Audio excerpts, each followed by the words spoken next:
This is my official defense of Teen Titans Go. That's right, bitches. I think it's good. I know I'm a few years late compared to when this was relevant discourse, but I feel passionate about the topic. Teen Titans Go gets way too much hate, and it's actually a good show, so hear me out. I did grow up with the original Teen Titans, and by original I mean the 2003 Cartoon Network show that tried to pull away from the influence of the DC universe. The balance between humor, deeper plot, and subtle anime influences mixed well with the concept of 5 superpowered teens living in a nondescript city at a nondescript time, fighting nondescript forces of evil. And I'm not saying this like a bitch. I'm not being sarcastic. I genuinely appreciate that the show is removed from the DC universe, as most media that belongs to universes can't help but regurgitating the same plots and tropes, and it gets very old. Only 2 times in the 2003 show was Robin's past alluded to. Once when Robin hit Slade with a daddy reference. I already have a father.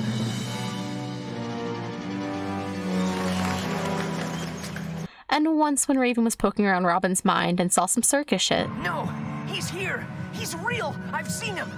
Then let me see him. This was unique because most DC shows can't shut up about the fact that they are, a DC show.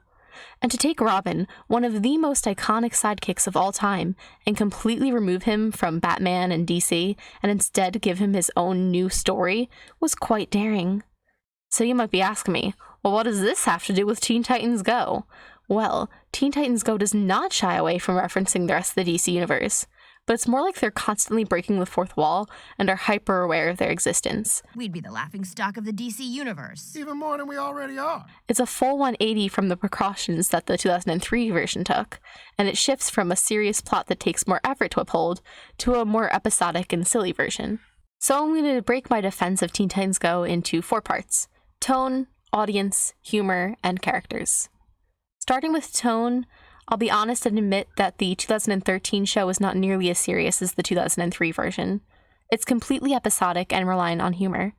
I'm not learning any lessons, and most of the jokes would go over a child's head unless they have the heart and mind of a cynical 22-year-old. That being said, I genuinely believe that people don't have issues with the tone in an objective sense, even if they think they do.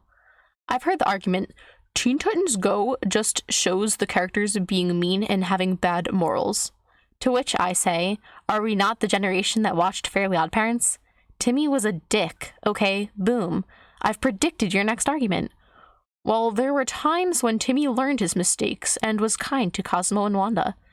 Okay, and if you actually watched Teen Titans Go, which I know you didn't because instead you saw one clip, realized it wasn't the exact same thing that you remember from your youth, and immediately declared it trash, you would know that the Titans in the 2013 version also have episodes and moments where their friendship runs deeper. The whole point of the movie that was released in 2018 was to demonstrate that no matter how silly or pathetic Robin seems, the Titans have his back because he brought them together as a family. It's the same concept as the 2003 show, just written in a much less serious manner. So yeah, the tone is much more silly and I could do with less of the butt dances and random songs. But then I remember I am not the intended audience. Essentially, what my generation has done is try to take a show not even aimed at us and threaten it with our disinterest. Like, I have no issue with saying, hey, I preferred the older version. This just isn't for me. And then moving on. But no, there were angry tweets, furious rants, those YouTube channels with animated personas saying it's pandering. Instead of just not watching the show we claim to hate, my generation has instead decided to vocally protest the show aimed at children because we felt it was a mar on the existence of the 2003 cartoon that molded us into who we are today. And in 2013, when this reboot was announced, I was just as guilty. Let me explain that not only did I watch the show growing up, and I mean like weekly as it came out while I was in kindergarten, but I also rewatched it multiple times as recently as my senior year of high school. Which right now I'm realizing is approaching 5 years ago, and I want to cry. Anyway, I always held this cartoon very near and dear to me, so seeing it was getting rebooted when we didn't even get our 6th season felt like a slap in the face, and I did the same thing as everyone else, and saw 1 or 2 clips, and was like saying how bad it was, and then continued to flip out whenever anyone so much as mentioned the reboot. Then one day, it came onto my television, and I was too lazy to find the remote, and I watched, and watched, and I could not stop laughing. I realized that had we not had the connection to the 2003 show and instead watched this reboot through a new, fresh perspective, most of us would find it hilarious. Oh, please regale us with your tale of love at first visual contact. Okay, that's a pretty typical story, though. Boy meets girl.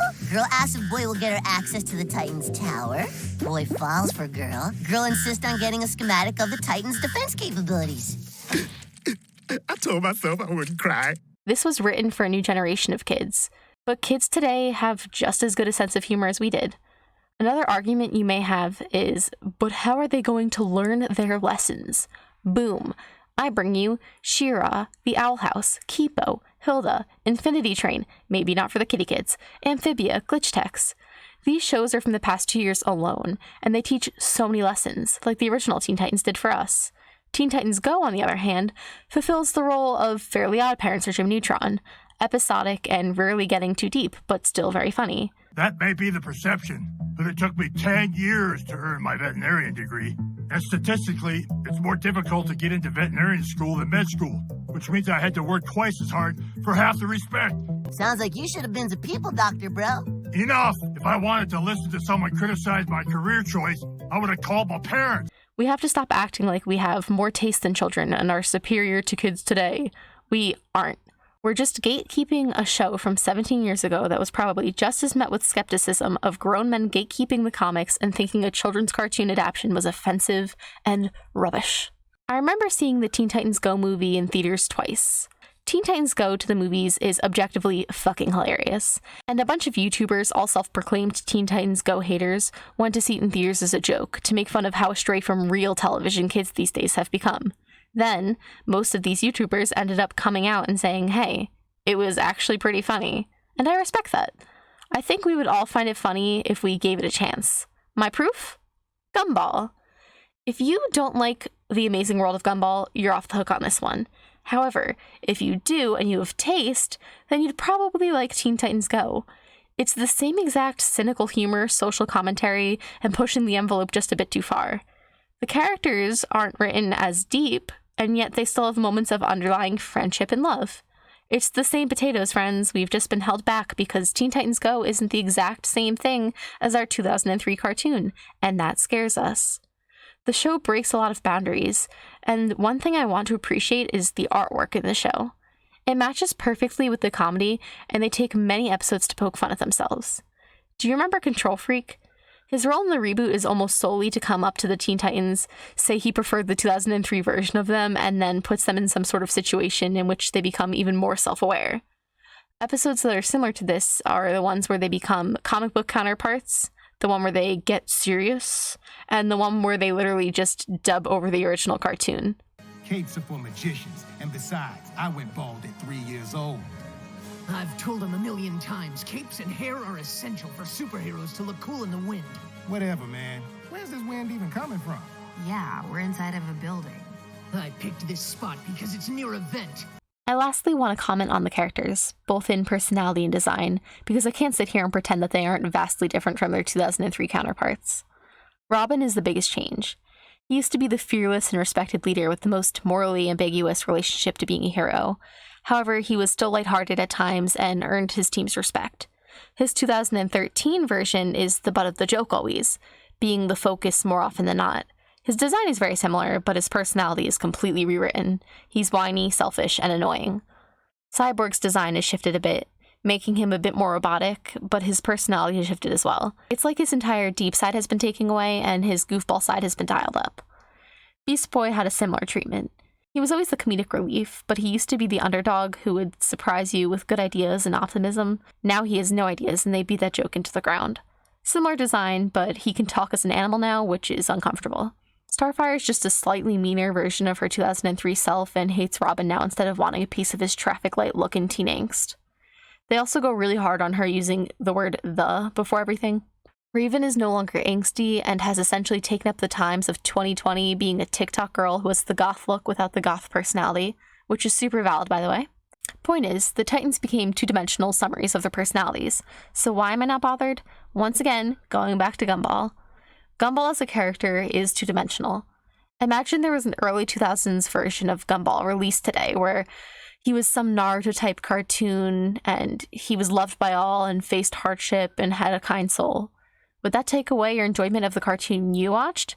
No, because you have no nostalgia tied to this older 2000s version. We use nostalgia to justify the hate we use to navigate our emotions surrounding the 2013 Teen Titans so much because we feel the need to justify that our childhood was better than any other childhood. It's the same reason the whole only 90s kids will remember thing got so much backlash. It's pretentious and gatekeepy, and we're just here for a good time, so what's the point of it? Is the shallow manner in which the 2013 Robin is written any different than the shallow manner in which Timmy Turner was?